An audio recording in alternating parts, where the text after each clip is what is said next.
Buenos días, gracias por asistir. El día de hoy, Juan Camilo nos va a traer una actualización en queratocono. El Juanca es reciente casi ya de finalizando, es casi oftalmólogo, compañero de trabajo, y lo va a hacer una revisión actualizada de lo último que hay en el diagnóstico y manejo del queratocono. Juan Camilo, buen día. Bueno, muy buenos días para todos. Entonces, la idea es que hoy hablemos de queratocono, cosas como de la definición, cosas prácticas del diagnóstico, que miremos algunas topografías y que finalmente miremos cómo es el manejo de esta enfermedad. Muy bien. Entonces, a manera de definición, entonces, digamos que queratocono pues, se deriva de la palabra queratoconos, que básicamente referencia al cono porque se va deformando la córnea de tal forma. Digamos que las primeras descripciones fueron en Europa, aproximadamente en el siglo XVIII y XIX, donde empezaron a hacer una descripción pues muy burda realmente de lo que pasaba en la acacia con el cono pues realmente, pero no fue hasta 1854 con este señor John Nottingham que ya hizo una descripción completa de básicamente lo que conocemos hoy como queratocono, en donde habló que era una acacia primaria, que era bilateral, que se comportaba de forma simétrica y que estaba muy relacionado con la pérdida de la biomecánica y estabilidad corneal. Es muy importante que tengamos en cuenta que es una enfermedad bilateral. Realmente los conos no aparecen en un ojo, así sean muy asimétricos. Es una enfermedad que es de los dos ojos y que si tenemos una sospecha en con el ojo, realmente podríamos pensar en otras patologías que podrían ser otros tipos de ectasias. Puede ser asimétrica, no todos se presentan de la misma forma en ambos ojos, en donde va a haber un adelgazamiento progresivo que finalmente termina en un ápice de un cono y que va a terminar haciendo un astigmatismo irregular y los pacientes van a perder calidad visual y agudeza visual, que como dijimos es progresivo y que finalmente lo que vemos en estos pacientes es que ni siquiera con correcciones ópticas aéreas, hay veces con lentes de contacto, pues mejor. Lo más común es que ese adelgazamiento sea en el centro o paracentral y las que son paracentrales comúnmente son imperotemporales, que es como las zonas más comunes donde aparece este tipo de patología. Y acá muy interrogado la palabra no inflamatoria, porque cada vez están dando cuenta que los pacientes con queratocono tienen un proceso inflamatorio en la superficie ocular. Han medido en nuestros pacientes medidores inflamatorios en la lágrima y se dan cuenta que sí tienen aumento de los radicales libres, aumento de algunas interleuquinas, que hay trabajos inclusive que les dan ciclosporinas a los queratoconos por eso mismo, porque piensan que tiene un componente más allá de una patología no inflamatoria. Y puede ser aislada simplemente un paciente tener un cono o que existir con enfermedades, bien sean locales o sistémicas, que ahorita miraremos la asociación. Yo no sé por qué me está pasando. Me toca hacerme acá. Listo, entonces, como miraremos en la epidemiología, vamos a mirar rangos muy grandes de presentación, tanto en incidencia como en prevalencia. Y eso básicamente porque el diagnóstico del queratocono ha pasado por todo esto en el tiempo. Antes, para hacer un diagnóstico de cono, teníamos que tener hallazgos tan importantes y tan progresivos para que no vea, por ejemplo, una refracción en tijera o algunos hallazgos en lámpara de hendidura. Ya con todo el advenimiento de las topografías, de los CT de segmento anterior, digamos que va a hacer diagnósticos muchos más tempranos, que no tengan tanta severidad y por eso es que ha cambiado tanto. Y cuando les muestro ahorita la epidemiología de esta enfermedad, vamos a tener rangos muy grandes de presentación. Entonces, esto simplemente es para mostrarles cómo ha cambiado en el tiempo y cómo todos los estudios epidemiológicos van a variar tanto porque el criterio diagnóstico fue hecho con formas diferentes. Algunos con anillos de Plácido, otro con retinoscopia, otro con el diagnóstico por lámpara de hendidura. Entonces, por lo que les mencioné, toda la parte epidemiológica va a ser muy grande los rangos hasta que tenemos estos incidencias desde 0.2 hasta 4.790 por 100.000, y eso es por lo que les acabo de mencionar. Ocurre típicamente en personas de 20 30 años, esa es como la característica de la presentación de los conos. No estamos diciendo que es excluyente en pacientes más jóvenes o pacientes más adultos, simplemente que esto es lo más común. Siempre pues que tengamos conos en edades más tempranas, generalmente se asocian a otras cosas. asma, rinitis alérgicas no controladas, enfermedades sistémicas. Y acá es donde más atención tenemos que tener con estos pacientes, porque no solamente es hacer un diagnóstico, sino que es la donde más van a progresar. Cosa diferente cuando se nos presenta un paciente de más de 30 años, 25, que tenemos básicamente el crosslinking natural de la edad y que uno ya se queda como más tranquilo porque tiene menos probabilidad de que progrese. En los pacientes caucásicos, prevalencia de 1.000 por 100.000 personas, y en los países asiáticos y Oriente Medio, más o menos de 1.500 a 5.000 por 100.000. Afecta realmente ambos sexos como igual. Y si uno mira acá estas gráficos pues, de incidencia y de prevalencia, pues digamos en países como Arabia Saudita, como India, países acá como China, como Rusia, pues tienen un poquito más de esta patología. Cosas así como pequeñas para que hablemos, ya después hablamos de la parte de diagnóstico, pero los cambios que hay, realmente hay una desorganización, no sabemos que la córnea está compuesta por unas láminas de colágeno, unos queratocitos que producen y que realmente para que se mantenga transparente y biomecánicamente estable, esas fibras tienen que estar perfectamente organizadas. Acá lo que está pasando es que hay unos cambios tanto en córnea anterior como central, y que va a haber una remodelación, tanto el epitelio, la membrana basal, ese estroma, que va a llevar a un cambio totalmente, desde la parte estructural, desde la parte morfológica hasta la parte biomecánica. ¿Qué pasa en el epitelio? Básicamente lo que encontramos en los conos es que en el ápex del cono ese epitelio se va adelgazando y va a haber una hiperplasia alrededor del cono, o sea, en la base, y eso ya también lo tenemos formas de medirlo con los estudios de este segmento anterior, en donde vemos que en el ápice del cono tenemos epitelios muy delgados y en la base de este vamos a tener un epitelio hiperplásico, y eso inclusive nos puede dar pautas para el diagnóstico, porque son cosas tempranas que aparecen en la enfermedad.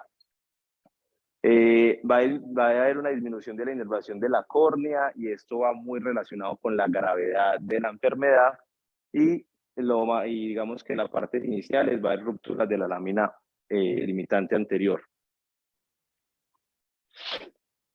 Entonces, como dijimos, hay una reducción del número, digamos, en la región más asociada a se empiezan a expandir, y cuando se empiezan a expandir, digamos que la córnea tiene que mantener su capacidad pues viscoelástica de permitir como de soportar la presión intraocular, que es la que generalmente le está ejerciendo algún tipo de fuerza. Como esas láminas empiezan a expandir, ya empiezan a perder esa fuerza y empieza a haber lactasia. Y ya en estados muy avanzados de la enfermedad ya tenemos ruptura de la lámina limitante posterior, que son pacientes muy avanzados, que esa ruptura permite el paso de humor acuoso desde la cámara anterior hacia el estroma, es lo que vemos como un paciente ya grave por queratocono con hidrops corneal. Los cambios endoteliales realmente no están muy bien definidos, se dan más en pacientes con conos avanzados y básicamente, o puede ser muy explicado por el uso de lentes de contacto. Sus pacientes pues desde formas muy tempranas tienen que empezar a tratarse con lentes de contacto esclerales, y sabemos que esto finalmente la córnea pues cobra ese uso de lentes. Y esto fue una foto que tomé de un paciente con hidrops que realmente ya está muy avanzado, se rompe la lámina posterior y ya pasa humor acuoso al estroma. Allá sí va a pasar, entonces más de acá. Bueno, entonces con la etiología desde la parte genética, entonces tiene asociación, puede ser aislado o puede estar asociado a diferentes síndromes sistémicos. ¿Cuáles son los importantes? Síndrome de Down, paciente con Ehlers-Danlos, paciente con Leber, paciente con Noonan, que son como los grupos que más se han asociado a esta enfermedad. La parte familiar, ahorita miraremos que tiene ORs altos y que tiene 15 a 67 veces mayor riesgo, paciente que tiene familiar con cono, y una herencia aparentemente que puede ser autosómica, pero no se sabe muy bien la parte de si dominante o recesiva, porque se han descrito muchos genes asociados a este. Hasta 73% de los dosis de 16 de 22 cromosomas, es decir, muchísimos genes que podrían estar involucrados, y solo uno tiene una replicación, el brazo largo del cromosoma 5, que podría tener este tipo de replicación. Pero lo más importante es que es una combinación desde la parte genética con un montón de factores. Por eso la definición de esta es que la etiología es multifactorial. No solamente tenemos una parte que es la genética, sino que tenemos que tener otras cosas que estén favoreciendo la enfermedad. Desde la parte bioquímica, hay una alteración en esas proteínas estructurales, de la parte de la producción de colágeno y finalmente la necrosis de esos queratocitos. Y lo que les mencioné que ahorita de la parte inflamatoria es que tenemos una disregulación en los marcadores del estrés oxidativo. Entonces acá se alteran todas las proteínas del sistema redox y empezamos a tener alteración del sistema oxidativo a nivel celular, inclusive con niveles elevados de signos como la catepsina B y G, que son pues realmente producidos por los queratocitos estromales. Y desde la parte biomecánica ya les hablé un poquito de todo lo que cambia desde la parte de las láminas de colágeno, pero finalmente esa desorganización y esa pérdida y esa ondulación de las láminas de colágeno del estroma corneal van a llevar a alteración de la curvatura y finalmente a la formación del cono. Esto digamos que son nuevos estudios de factores de riesgo. La historia familiar de keratocono le da un riesgo relativo de 6.4, es decir, tiene 6.4 veces más riesgo de tener un cono que un paciente que no tiene ningún tipo de antecedente. Ya hablaremos del raspado ocular que le responde a más o menos 3.1 el RR, y todo esto se deriva como de lo mismo, de la parte de alergia y de rascado, los pacientes con eczema, con alergia, que es como toda la marcha atópica que conocemos. Eso simplemente para mostrarles un metaanálisis, una revisión sistemática que hicieron metaanálisis que cogió todos los estudios desde el 1900 hasta el 31 de julio del 2020. De todos estos estudios miraron cuáles los que podían tener potencialidad de entrar al metaanálisis y solamente pues entraron estos. Y como pueden ver, todos los estudios pues tienen rangos de confiabilidad muy amplios, inclusive el metaanálisis le da un I2 de 71.6, es decir, un grado muy alto de heterogeneidad en los resultados. Sin embargo, pues a pesar de que tiene esta heterogeneidad, lograron sacar el metaanálisis y dicen que el rascado ocular le da un OR 6.46 para producir un cono, pero con intervalos de confianza que van desde 4 hasta 10, o sea, en lo peor de los casos tiene 10 veces más riesgo el paciente que se rasca de producir un cono que el paciente que no se rasca. Y listo. Por la parte de la clínica ya dijimos, segunda, tercera década de la vida es como la presentación de ambos ojos de forma asimétrica en la mayoría, pero pues ya es como se presenta. Y ahorita mencionaremos de la parte que es un frustro, que es un subclínico, para tener como esos conceptos claros. Dijimos que hay una mayor, digamos que la córnea se comporta como un espejo. Entonces, si tenemos el cono inferior-temporal, generalmente vamos a tener afectado también la parte temporal superior, pero también inmediatamente del frente, es decir, la superonasal. Entonces, los cambios que hay en el epitelio inferior-temporal de tratamientos pueden verse reflejados en la parte superonasal de la córnea. Y eso es muy importante porque todos los hallazgos ya los podemos ver en la tomografía del segmento anterior. Cuando ya tenemos signos clínicos que nosotros diagnosticamos un cono en el consultorio, básicamente es porque el paciente está muy enfermo. No es un paciente con una topografía ahí medio dada, sino que es un paciente que ya tiene signos clínicos, es porque el paciente tiene una enfermedad ya avanzada. Y sabemos que la topografía actualmente es como la principal herramienta para el diagnóstico de una enfermedad. Uno lo sospecha en el consultorio por queratometrías, por hallazgos, pero finalmente la topografía le va a dar el diagnóstico. Entonces, esto han intentado sintetizar de una forma que todos hablemos el mismo idioma, porque en los estudios, para los que es un subclínico es un frustro, para los que es un frustro es un subclínico. Entonces, cada vez intenta hablar que todos hablemos el mismo idioma. Clínico es un paciente que tiene un diagnóstico de queratocono en un ojo, y el ojo contralateral con una topografía que tiene hallazgos de cono, pero realmente una biomicroscopía sin ninguna alteración. También el frustro es un paciente que tiene un ojo con queratocono y el otro ojo contralateral con biomicroscopía normal, con topografía normal hasta el momento, porque en el tiempo pues, puede evolucionar. Y cuando estos pacientes llegan al consultorio, pues lo primero es que van a llegar pues, por pérdida de la visión, pérdida de la calidad visual, pueden tener inclusive diplopia monocular, digamos que pues, la diplopia monocular puede ser por patología retiniana, pero también puede ser por patología corneal. E inclusive pues, hay que indagar sobre síntomas irritativos, porque es algo que tratar todos los pacientes con cono. Así ellos digan que no se rascan, esos picos se deben rascar, pero hay que tenerlo siempre presente. Cuando lo sospechamos, un paciente con astigmatismo miópico oblicuo alto, paciente que entre consulta y consulta tenga variaciones importantes de la refracción, que nos cambie el eje más de 20 grados, que el paciente aumente su astigmatismo más de una dioptría, o diferencias de astigmatismos entre ojos de más de 1.5 dioptrías son los que tenemos que prender las alarmas. Es muy importante la parte de las queratometrías, y esto se lo aprendí a la doctora Marta, que uno es el que tiene que refractar los pacientes, la refracción le da mucha información, la información de las mirillas, entonces si tiene las mirillas distorsionadas le puede empezar a sospechar el cono, le puede mirar la pupila, le puede mirar si tiene defectos locales del iris y todo eso, simplemente con las queratometrías que uno toma.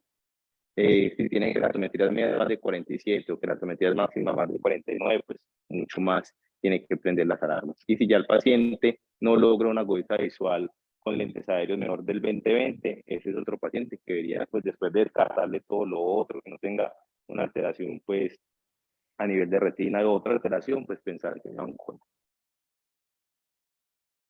Estos son todos, pues, de los signos, de los varios signos que se han descrito en conos, pero ya obviamente muy avanzados. Uno es que podemos tener un plejo nervioso subbasal pronunciado, que lo podemos ver en la lámpara. Las estrías de Vogt, que las estrías de Vogt son pliegues de la DSM en el sentido vertical, digamos que este es el ápice del cono, entonces como la DSM ahí se va plegando porque se va el cono, pues ya tenemos un cono realmente, ahí se dan estos pliegues. ¿Qué es lo característico? Si usted le hace presión a ese ojo, o sea, le baja la carga de estrés sobre este punto del ápice, la estría desaparece. O sea, esto no es una estría fija, simplemente si usted le baja la, digamos, le cambia el vector de la fuerza y le hace una presión, orientación escleral, a esa estría tiene que aparecer, porque por definición acá no se rompió todavía, y simplemente está plegada la DSM. Tenemos el anillo de que los depósitos de hierro sobre la base del cono. Eso es un signo que se llama el signo de Manis izquierdo, es un ebriollefarón, y básicamente por rascado se desinsertan el párpado inferior y ya está descrito en cono. El signo de Monson, que es cuando tenemos el cono tan avanzado que deforma el párpado inferior. El Risuti, que es una iluminación tangencial de la córnea y ya no nos ilumina perfectamente el estroma meridiano, sino que nos hace como una flecha. La gota de Charlevoix, que es, vemos la base del cono en retroiluminación, y ya estadios tan avanzados de la enfermedad, que es el hidrops pues, corneal. Entonces, mientras más rápido hagamos el diagnóstico, más vamos a impactar en ese paciente. Hay varias formas de diagnosticarlo, por morfología, por óptica o por biomecánica. Realmente no existe pues una forma que no diga con seguridad, este paciente no tiene cono y te sale esto, o este paciente definitivamente sí tiene. La idea es que combinemos todo esto y tengamos un acercamiento pues, así como por todos los lados, y con eso llegar como al diagnóstico morfológico, óptico y biomecánico.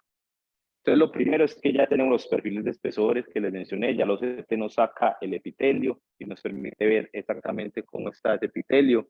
Si uno ve algunas imágenes de topografías, ve que las zonas más delgadas del epitelio siempre se corresponden con el área donde está el cono. Entonces, eso es muy bacano porque es una correlación. Si usted ve que está adelgazado inferior y la topografía también, pues con seguridad ese paciente sí puede tener un cono. Y eso pues tiene sensibilidades y especificidades cada vez más altas, inclusive en conos subclínicos. Digamos que el estroma y el cono, como dijimos, siempre más hacia ínfaro temporal, que es donde más se aparece. Ya con los índices topográficos, que es lo que vamos a hablar más, digamos que las curvaturas anteriores y el astigmatismo per se no nos sirven como definitivo para definir este paciente es un cono o es un paciente normal. Para eso tenemos que combinar como todo. Si hay cosas más sensibles, por ejemplo, la posterior, las elevaciones posteriores, sí tienen que atender a las alarmas de que ese paciente no tiene por qué tener la posterior. Una elevación anterior puede ser tolerada, porque puede ser explicado por otras cosas, si se tiene una topografía totalmente normal. Y una elevación anterior es solita, posiblemente el paciente no tenga un cono o tiene que estar pendiente del tiempo que pasa. Pero una elevación posterior sí nos tiene que llamar muchísimo la atención. Y entonces acá vamos a mirar unas topografías tomadas por Pentacan, que más o menos que lo que vamos a mirar, lo primero que... entonces es un mapa refractivo que nos saca pues generalmente una curva sagital, un espesor corneal y las elevaciones. Generalmente en esa mapa refractivo nos dan otras pues, que elevaciones tanto frontal es como si yo le tomo la foto a una persona de frente, yo le veo algunas características, puede tener la nariz como torcida, pero yo no estoy tan seguro. Si yo la cojo sagital, entonces yo sí ve si tiene como la nariz torcida. Entonces la nariz nos sirve como para mejor caracterizar esos hallazgos topográficos. Entonces, obviamente nos dan el QS, que es que esté bien tomado, y nos dan los radios de curvatura y nos dan el menor y el mayor. Hoy, si estamos pensando que en un cono a mayor, cuando el radio de curvatura se vuelve más pequeño, pues básicamente porque realmente estamos viendo que el cono está, posiblemente si tiene una córnea normal, pues tiene radio de curvatura por encima de 7. Si tiene un radio de curvatura menor, pues posiblemente es que tenemos un área que tiene un cono. Bueno, entonces el astigmatismo topométrico, entonces con la diferencia de las dos keratometrías. A ver, espere, perdón. Entonces, bueno, entonces acá, este es el primer acercamiento, una curva sagital. Acá no nos marcan cada milímetro, que sería muy útil, pero ya vamos a mirar otros que sí los marcan. Eso es simplemente, ahí puede mirar, bueno, si tiene un astigmatismo, podemos comparar el superior con el inferior, que la importancia es que si casi todos los conos son inferiores, podría haber conos superiores, pero son supremamente raros y mucha gente considera que ni siquiera es una definición que pueda existir los conos superiores, pero bueno, por definición pueden existir. Siempre hay que mirar que la diferencia entre esta keratometría de arriba y esta keratometría de abajo no superen los 1.5. Si tenemos diferencias, esta 1.5 mayor que la superior, posiblemente acá estamos un cono. Si por el contrario sospechamos que es un cono superior, tiene que ser 2.5 por lo mismo, porque el cono superior es supremamente raro. No, estas no son elevaciones, estas son las keratometrías. Se ven en todos los mapas, pero lo ideal es verlas en las que tienen las marcas que ya les voy a mostrar para que las pueda comparar más fácil. Esto simplemente es para mirar que ustedes comparen, por ejemplo, 45.8, 47.9, acá ya va viendo una diferencia. O los superiores, pues, que dijimos que son muy raros y que muchos consideran que no se dan cuenta. Lo otro que miramos es la desviación del eje. Si ustedes ven, acá está marcado el eje más curvo, está acá, 47.9. Por ende, tendría que seguir acá inmediatamente al frente. Esta línea que estamos tratando punteada es donde debería ir el eje de ese astigmatismo. Por el contrario, miren como de una cambia. Y si uno marca una línea imaginaria de acá a la nueva que se creó, hay 25 grados. Eso tiene que ser ya un cono. Más de 20 grados de diferencia en ese cambio del eje, tienen que sospecharlo. Y keratometrías centrales más de 47.2, keratometrías máximas más de 49, o diferencias entre ambos ojos, más de una dioptría, debe sospechar. Y la esfericidad, sabemos que la córnea pues no es esférica, es asférica, y que es una córnea pues prolata, es decir, si uno marca un eje cero, la córnea tiene que sobrepasar ese eje cero, y todo lo que esté por encima es negativo. Entonces mientras más asférica se vuelva, es más posible que esté más empinado, o sea, que pueda tener el cono. Acá pueden las keratometrías, y esta es la que les decía, esta es más fácil de mirar. En esta, por ejemplo, frontal, le marca cada uno de los diámetros, y entonces la idea es que usted compare este con este, este con este con este, para poder diferenciar ese 1.5, ese 2.5 de diferencia entre las keratometrías. Muy bien. Lo otro que nos da las topografías en el Pentacam son los índices. Hay muchos índices, realmente los más importantes van a ser el índice de variabilidad de la superficie, que tanto varía la superficie, tanto superior e inferior, el índice de asimetría vertical. Ya sabemos, si ustedes parten que tenemos un cono inferior, entonces lo superior está medianamente normal y lo inferior está muy enfermo, es como si uno parte esa córnea en la mitad. En la parte vertical, uno mira el coma vertical, que es el más importante para el cono, esa simetría tiene que estar alterada, porque estamos diciendo que de facto está medianamente sana, la parte inferior está muy enferma. Y el otro es el índice de centramiento. Como el cono va creciendo y generalmente se descentra hacia inferior, pues entonces estamos viendo que ese índice de centramiento va a estar mayor en keratocono. Estos son los valores, pues realmente tiene sensibilidad de más del 90%. Cosas buenas es que la misma topografía, si uno no se sepa los valores, se los marca. Entonces esto va a cambiar y se vuelve pues rojo. Entonces lo más importante es saber que van a ir a mirar el índice de variabilidad de la superficie, la variabilidad pues en el eje vertical y el descentramiento de esta. Entonces acá están los valores, pero realmente acá se los marca. Bueno, con el espesor corneal pues entonces si de entrada ustedes ven una córnea menor de 480, ustedes dicen, algo está pasando, pues, o tiene una córnea muy delgada. Uno puede tener córneas delgadas no enfermas, probablemente está consumiendo estroma por todo lo que vimos en la fisiopatología.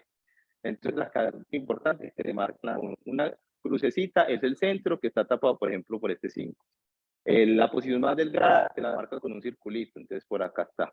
Entonces uno mira, pues, que entre estas posiciones del centro y de la paquimetría no haya más de 1 milímetro en el Y. Entonces, por acá se los copié. Entonces, bueno, primero, que una correa más de 480, nos prende las alarmas entre 480 y 530, uno puede mirar que a veces hay alguna alteración de más, y más de 530, pues uno puede estar más tranquilo, pues digamos que más de 530 tiene más estroma para consumir, pero uno se tranquiliza más por ese lado. Diferencia de paquimetrías entre el ápex y el punto más delgado, más de 30 micras. Entonces, como acá le marcan ahí cuál es el centro, cuál es el ápex y cuánto es la posición más delgada. Si tienen 30 micras o más de diferencia, también pensar que tengan con distancia entre ese ápex y el punto más delgado, más de 1 milímetro de Y, que acá está la Y, entonces uno mira que está la Y, y que esa diferencia sea mayor de 1 milímetro, en este caso 0,43, también tiene que llamarles muchísimo la atención. Y que tenga paquimetrías en ambos ojos con diferencias más de 30. Entonces, eso es toda la información que le va dando estos tipos de mapas. Y todo esto que estamos mirando acá, que relacionarnos con los mapas de elevación, que ya los vamos a mirar. Entonces, acá está otra vez el mapa refractivo y acá le ponen las elevaciones frontales y posteriores. Siempre importante que miren, esto es una esfera de mejor ajuste, BFS, es decir, ellos ahí dan los 4 milímetros, pues, los 4 milímetros, parten del punto más delgado, hacen un radio de 4 milímetros y esa parte la excluyen.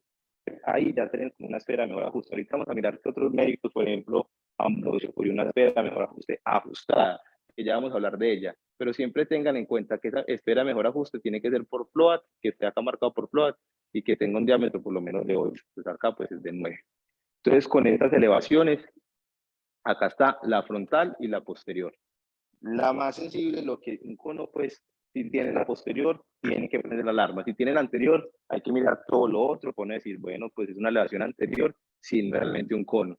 Entonces uno mira que el patrón de silla, pues del astigmatismo y las elevaciones. Entonces el número mágico, a pesar de que ven acá, estos son anormales, mayor de 6 micras en este punteado central que le marca la topografía. Entonces si usted empieza a ver por acá este 6, uno dice, pues, puede ser, pero realmente lo que uno dice en la elevación anterior, más de 15, es el que me llama mucho la atención. Elevaciones posteriores, más de 18, es el que me llama mucho la atención. No se acuerda cuál de las dos, pues a 15 para que siempre busque. Que entre ese puntado no tenga un 15 por ningún lado. ¿Listo? Lo más importante son las posteriores. Y que obviamente empieza a haber un desplazamiento inferotemporal de ese punto más delgado. Entonces ya dijimos que es una esfera de mejor ajuste. Entonces, Bellini y Ambrosio lo que cogieron es esa esfera de mejor ajuste y la ajustaron. Entonces dijeron, pues porque sigue siendo una esfera, a pesar de que es de mejor ajuste, sigue siendo esférica. Entonces ellos lo que hicieron es cambiar eso y quitar esa parte de esfericidad para poder comparar una córnea que es esférica contra una referencia también esférica. Entonces ellos cogen las elevaciones anteriores, posteriores, la comparan con esa esfera mejor ajuste ajustada y sacan un semáforo que es muy fácil. Verde lo normal, amarillo lo normal y rojo lo que realmente está muy enfermo y con sensibilidades que pueden ir hasta el 75%. Adicional, cuando le sacan esta imagen del Bellini Ambrosio, le dan otra vez las queratometrías, entonces ustedes vuelven a mirar el astigmatismo queratométrico, miran la queratometría máxima, miran otra vez que esté bien tomado, miran la esfericidad por acá en la Q y ya ellos empiezan a tener otras cosas adicionales que ya vamos a hablar, por ejemplo, los índices de progresión y la LT. Entonces, ¿qué pasa? La córnea tiene que ir aumentando su grosor desde el centro hasta la periferia, más o menos como en un 20%. Y hacen este mapita con una desviación estándar, 2 desviaciones estándar. Entonces, se tiene que mantener entre las 2 desviaciones estándar centrales, por lo menos en los 6 milímetros centrales. Hasta acá uno dice, tiene que mantenerse la córnea dentro de estos 6 milímetros. Si cae por debajo de esos 6 milímetros, posiblemente esa córnea empezó a adelgazar de forma muy rápida.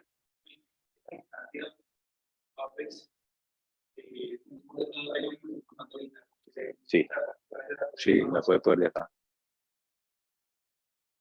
Y entonces marcan desde 0 hasta 10 milímetros y ven cómo va la córnea. Normalmente tiene que ir engrosando, pero si cae drásticamente antes de los 6, a esa córnea de una otra forma está enferma.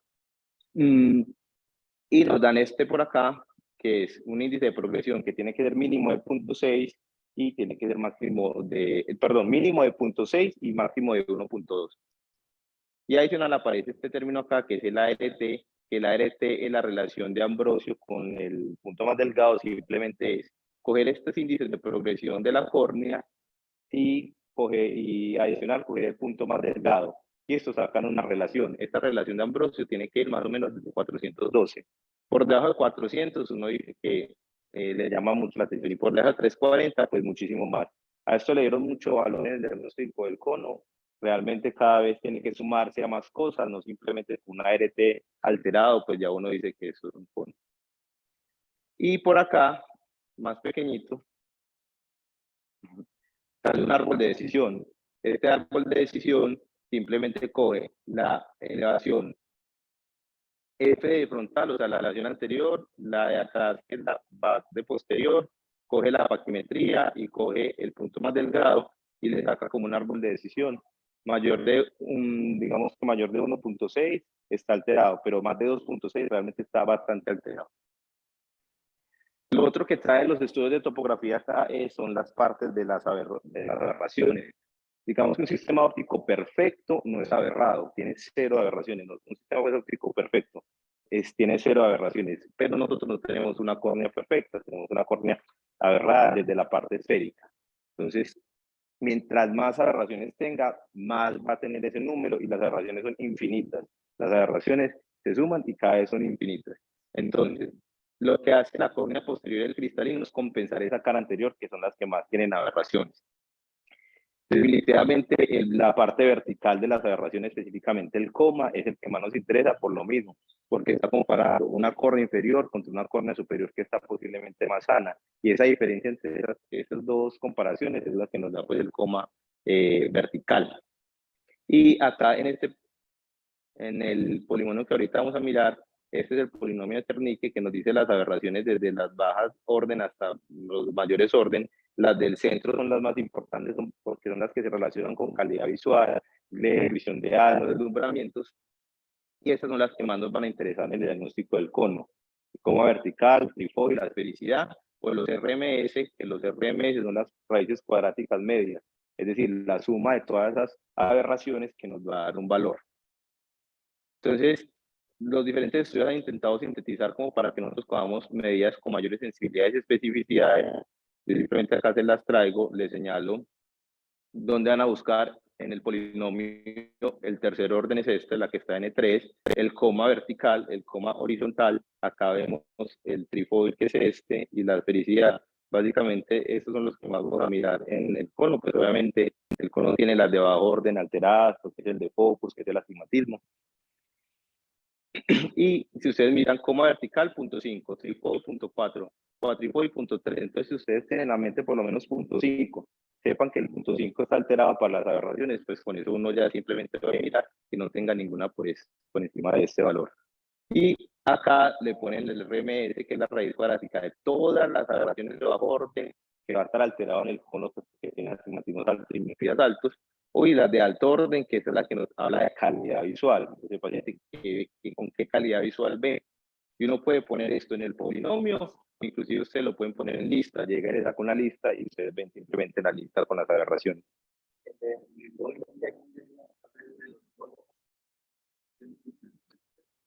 Este, no, pero el trifoide es el profe. En el tercer orden acá, esta es la coma vertical y este es el trifoide. Estas son las de bajo orden, que antes el de focus, que es el astigmatismo, el tilt, que son estas de bajo orden. Acá en la que está N3, más como N3, acá este es el tri, este es el coma vertical, el coma horizontal, y este pues es la esfericidad, y hasta el cuatrifoide, por ejemplo. Entonces acá es donde en este es el que va a mirar el trifoide, en este N3. Y bueno, y acá le dicen qué tan aberrada está esa córnea. Si ustedes ven alto orden por encima de 0.5, usted dice, pues es una córnea que está bastante aberrada y un paciente con calidad visual realmente muy mala. Y eso es lo que Es más o menos así tiene que ver un paciente con estas alteraciones. Bajo orden, pues ven mal, pero es fácilmente corregible. En cambio, alto orden, que son las del centro, por ejemplo, el coma, es la que más distorsión de la visión hace. Por ejemplo, acá pues vemos un optotipo pues, de 24 dimensiones con una distorsión marcada. La parte biomecánica pues es muy discutida, realmente todo lo biomecánico en córnea está diseñado más para tomar presión intraocular pues adaptada a esas zonas más delgadas de la córnea, pero realmente que uno diga que la biomecánica le cambia el diagnóstico más del cono, pues es muy discutido. Hay médicos que han hecho, por ejemplo, el doctor Vinci Guerra, que ha hecho clasificaciones de cono por biomecánica, y básicamente funciona que una córnea con un cono se vuelve como un globo, pues. Uno empieza a inflar el globo y el globo pues le da más resistencia, uno tiene que dar mucho más aire para empezar a inflar el globo, pero después de que usted llega a un cierto punto y vence el globo se va solo, usted sigue soplando con muy poquita intensidad y el globo se va solo. Más o menos es lo que pasa en la parte biomecánica de la córnea con el queratocono. Y si uno compara todo eso con el screening de biomecánica, lo que está mirando es con qué cantidad de aire, cuando el obra, por ejemplo, le manda las corrientes de aire, con qué cantidad de aire esa córnea es capaz de deformarse y el radio de curvatura que genera. Si un ejemplo hunde un globo de piñata, pues usted pone el dedo y le queda un radio pequeño porque es muy fácil de deformarlo. Una pelota de letra, un balón de fútbol, usted hunde y le queda un radio grande. Eso es lo que mide también la biomecánica, esos rayos que genera al deformarse. Entonces, mira estas propiedades viscoelásticas de la córnea, solo se puede medir de forma central, es sensible, pero realmente uno tomar una decisión con biomecánica es muy difícil, inclusive en refractiva, cada vez, digamos que se intenta usar mucho, pero ya tampoco se usa tanto. Y básicamente, si ustedes llegan a ver algún estudio de biomecánica, eso es un Corbis, le va a sacar varios índices, el CBI, el TBI, el BAD-D, que básicamente el BAD-D sacado del neurosio del Pentacan, el TBI, que es el índice biomecánico topográfico, por lo screening pues, de esto, que el más importante viene siendo este TBI. Entonces el TBI es la mezcla topográfica con la biomecánica. Mayor de 0.29 es una córnea en riesgo y más de 0.79 definitivamente es una córnea patológica, pero esto sí hay que verlo pues sí, con más detalles, no simplemente la biomecánica, sino que compararlo con las topografías. De las clasificaciones uno puede también ver muchísimas, hay clasificaciones como la de Hudson que nos mira es cómo es ese cono. La relevancia de mirar el cono básicamente sirve de pronto para los anillos intrastromales, para uno saber dónde va a poner el anillo. Entonces esas son clasificaciones topográficas, morfológicas, que básicamente le dicen este paciente si se beneficia o no de un anillo intrastromal. Las queratométricas de leve, sagrada, dependiendo de las queratometrías, y que hice este cuadro porque me parece pues, como interesante es lo que uno encuentra y más o menos el paciente que se queja. Es muy grande, tiene muchas cosas, pero le va diciendo más o menos cómo pasa de subclínico. Un paciente que puede tener una medio, pero buena visión, sin ningún hallazgo. Y cómo van apareciendo esos signos de cono, hasta pacientes muy severos con agotamiento y gratometrías por encima de 55, que a pesar de uso de lentes de contacto no logra buena visión, y el paciente puede tener hidros corneal, que inclusive se queja de poliopía, que son como una imagen fantasma, una imagen sombra, que eso básicamente lo da es la córnea tan agarrada que tiene. Y esta que es muy usada, que es la de Amsler, que es la curvatura, la refracción del defecto miópico, claro que hay conos hipermétropes, y las queratometrías centrales, y nos clasifican de grado 1 a grado 4, más que saber de clasificación, uno tiene que saber bien es cómo la agudeza visual mejor corregida que logra ese paciente, porque a partir de eso es que uno toma decisiones, si una córnea está clara, si así tenga una queratometría, no sé, 55, pero es una córnea clara que logra buena agudeza visual con su corrección, posiblemente ese ojo se va a llevar a un trasplante ya, pero si es una córnea con leucomas centrales, que tiene mala visión, que tiene tantas aberraciones que no permite una adaptación de lentes de contacto, posiblemente esa sí va a requerir algún tipo de tratamiento. Y cuando usted con los topografías de ese paciente y las vaya a comparar, siempre piensa en 4 cosas. 1, aumento del astigmatismo más de una dioptría que la pues, por topografía. 2, que cambie el eje más de 21 grados. 3, que aumente una o más dioptría la cama más curva. o que se consuma 25 micras de la paquimetría, eso está progresando. Entonces, esas son las 4 alarmas que uno tiene que tener para un paciente, comparar 2 topografías y saber si le está progresando o no ese cono. La función óptica, pues básicamente lo que ya más o menos les he hablado con la parte de las aberraciones y cómo se puede clasificar. El Pentacam también le saca la clasificación de Belin, que es el ABCD, que es por radios de curvaturas. Anterior, posterior, la paquimetría y la mejora agudeza visual corregida. Y eso le dice un cono, que es un cono 1, 2, 3 y 4, que eso también se lo saca el Pentacam. Y esta, pues, que también coge rayos de curvatura y compara el apex de ese cono a la mitad del centro de la córnea y el apunto inmediatamente del frente, y ya con esto le hace una clasificación del cono por la mano. De acá ya les hablaba de la mayoría de los índices, el único que de pronto le faltaba dar es este de Baiocchi, Calocci, Versace, que es simplemente coger las 3 aberraciones más importantes de alto orden, trifoida, seicidad y el coma vertical, y acá hay unos cortes como dados por sensibilidad y especificidad. Si ustedes se acuerdan de 0.5 con las aberraciones, es como el más importante. Y acá hemos hablado del índice de superficie, el que combina las queratometrías con la zinca, que es la estimulada, la diferencia inferior-superior, y el extra, que es pues, realmente el cambio del astigmatismo, o el BA3. Entonces, lo más importante del queratocono es que hay que controlar el rascado. Hay que, esos pacientes, ya les vamos a mirar como todo lo que le podemos hacer, pero esos pacientes tienen que tener un control de valencia, un control de rascado. Si dicen que no se rascan, no les crean. Miren a ver si de pronto tiene algunas papilas por ahí de las cuales se pueden pegar, o muchas veces en la noche ellos mismos se rascan dormidos. Entonces, si está progresando, mire eso, que no se está rascando, cómo está durmiendo. Inclusive que de pronto no duerma boca abajo, todo eso es lo que hay que mirar en una progresión de un cono. Saber si es estable o progresivo, ya dijimos las estabilidades, una dioptría de astigmatismo keratométrico, aumento de una dioptría de la cama curva, que se coma 25 micras del corneal central, o que cambie el eje más de 20 grados, esos que realmente están progresando, y evidentemente cada scrolling, y ya vamos a hablar de scrolling. Y los que están estables, viven bien con con lentes aéreos o no. Si vive bien con lentes aéreos, pues maravilloso, el paciente se le pone gafas y ya es de seguimiento. Si la visión no es buena con lentes aéreos, bueno, y estos de lentes aéreos, hay un índice mayor, hay un índice aquí importante, ya se está hablando, ya vamos a hablar de esto, de ablaciones guiadas por aberrometrías y lentes fácticos en pacientes. Si no ve bien con lentes aéreos, hay que mirar si adaptamos lentes de contacto. Si no los tolera, pues ya vamos a mirar en estos de intolerancia o que no logran buena visual, agudeza visual, si tienen o no cicatrices corneales, porque si tiene posiblemente este paciente va a requerir un trasplante de córnea, o si no tiene, por ejemplo, los anillos van a ser una buena opción. Entonces, lentes de contacto, pues esto ya es, puede ser otra charla completa, porque hay gente que se dedica solo a esto, de unos lentes blandos, rígidos, esclerales, corneales y piggyback, pues realmente es una muy buena opción, que hay que tenerla en cuenta en estos pacientes y mandarlos a un contactólogo para quedarte unos buenos lentes de contactos, porque esto les cambia realmente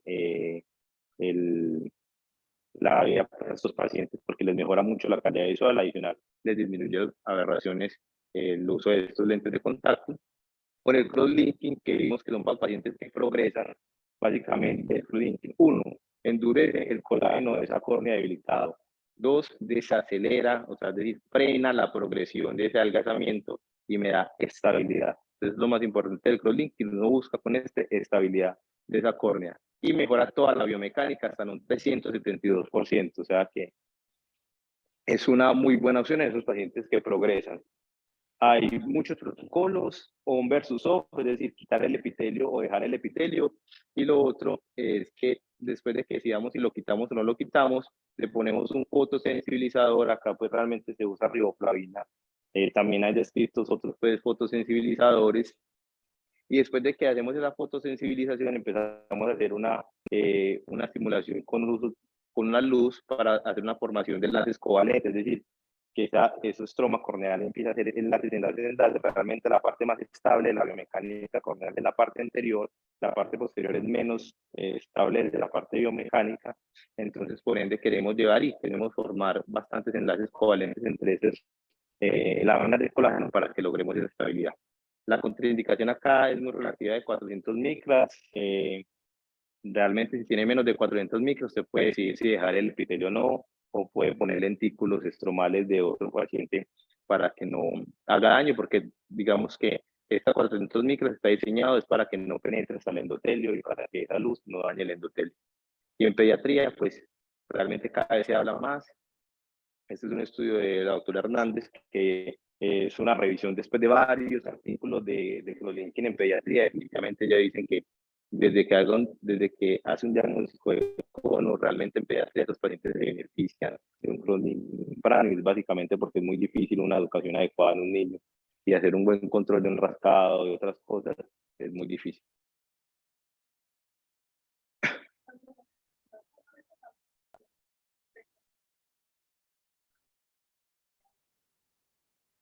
De los índices, pero para contraindicarlo,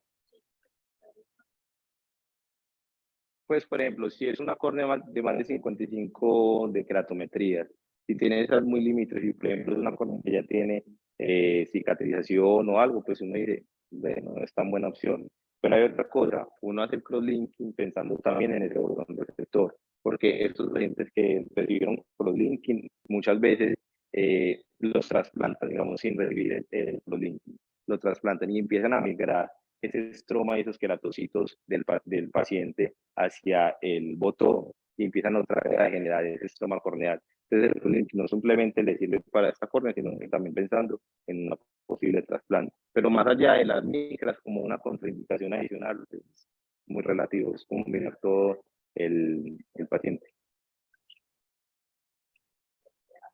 No dice pues como ni de qué edad. Yo he visto reportes como de niños desde como 6 o 7 años de crosslinking, pero no tengo el dato así de qué edad. Y entonces el crosslinking funciona con esta fórmula, siempre queremos llegar a 5.400 milijoules, y con esto vamos a jugar con los miliwatts y los segundos. Uno puede llegar a esto de varias formas, aumentando los miliwatts y así reduciendo el tiempo. Entonces, para que el paciente, por ejemplo, no se quede 30 minutos o 1800 segundos, que es el protocolo clásico de Dresden, podemos empezar a aumentar esos miliwatts de 10 y 18 para que queden protocolos de 9 y 5 minutos.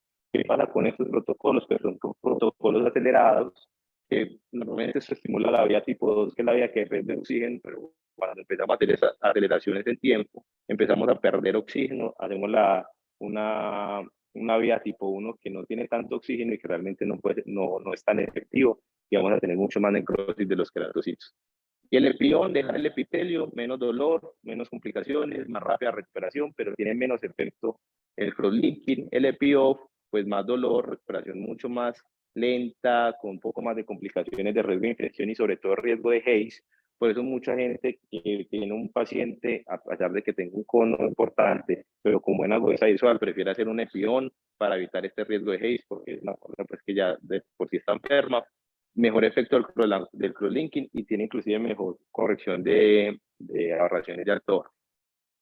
Y de la cirugía, pues se puede hacer cirugías en los estables con buena agudeza visual aérea, pues ya cada vez se tratan más en estas ablaciones guiadas por topografía, wavefront, que son pues guiadas por el wavefront, y es simplemente hacer correcciones de ablaciones pues descentradas, que hasta ahora pues van con buenos resultados. Es un estudio preliminar, inclusive esto es un estudio ganador de ASCAR, que estaba ISA, por acá está ISA, y lo que hicieron fue PRKs descentrados en el eje del coma, entonces no hacían la ablación en el eje del astigmatismo, sino que hacían la ablación descentrada en el eje del coma. Ellos regularizaban, por decirlo así, la topografía, y después miraban si lo adaptaron en el contacto, si lo ponían un lente pápico, pero cada vez más se están trabajando en estas ablaciones guiadas por aberrometrías y por las comas. Los segmentos intrasomales, que básicamente busca lo que es una técnica de adición, lo que queremos es desplazar ese ápice de ese cono que generalmente es inferior hacia el centro y así mejorar mejor visión.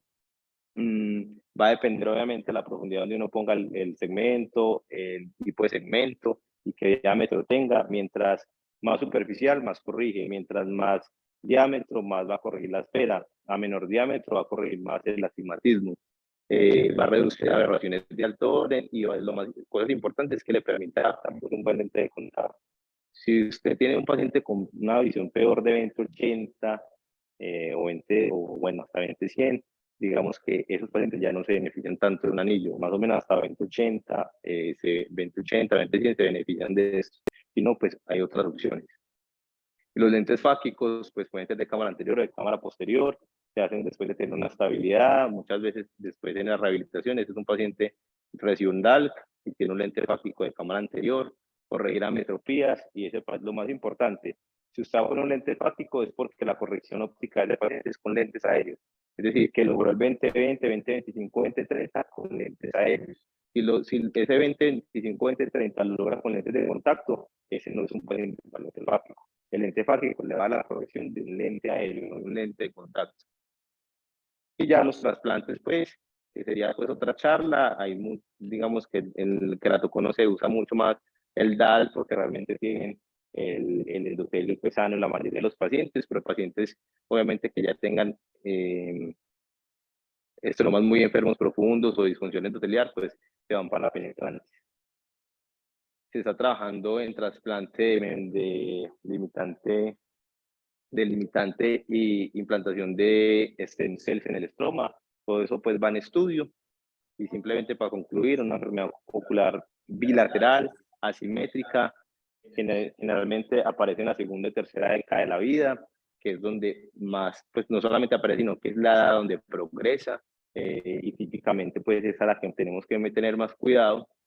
La topografía definitivamente es la herramienta diagnóstica que tenemos para esto. Pues obviamente si tenemos la parte clínica es porque ya el paciente está muy enfermo, el antecedente familiar, el rascado ocular y todo el espectro de la alergia son los factores más importantes para desarrollar esto, asociado a un paciente que tiene su condición y su córnea en riesgo, porque también uno ve córneas muy gruesas y múltiples rascados y el paciente nunca genera pues, un cono, y es porque es multifactorial y el tratamiento va a variar según la gravedad y la progresión de la enfermedad.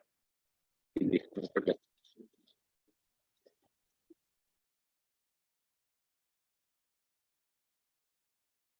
Bueno.